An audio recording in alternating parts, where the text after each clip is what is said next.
Hi guys, welcome back to my channel. If you're new here, welcome. Thank you so much for stopping by. So here is a spring inspired look using the nice colors, soft pink and baby blue and purple. I was trying to do a flower, and after doing this look I realized that I probably should have used glitter in the center and a brighter colors for the details so you can see it more clearly. But hey, I tried. I'll do some more spring looks coming up for Easter. I may do one with some eggs and maybe an Easter basket. I don't know. But I'll post some stuff up soon.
So these lashes today that I'm wearing is actually Fox Faux Mink lashes, and this is a liner eyelash adhesive that doubles as an eyeliner and adhesive.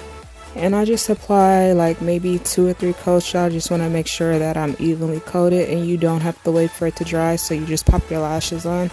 So I line one eye at a time, so I'll make sure that the other one isn't too dry so it'll stick. But this lash is a little bit long, so I had to cut the end a little bit because I don't like it too close to my inner eye because it irritates me right there. So I try to keep it like where I have it right here. If it's any more further there, it really irritates me when I blink and stuff. But yeah, I like this style lash, and they stayed on all day until like towards the end of my shift. I just had to press down with my finger in the front and it stuck back on. It didn't lift after that. So this is a good eyeliner adhesive.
Alright guys, this is the finished looks. Thank you guys so much for stopping by. If you haven't already, follow me, like, comment, and subscribe. Until next time, I'll see you guys in my next video. Love you guys so much, and I appreciate all the love and support. Bye!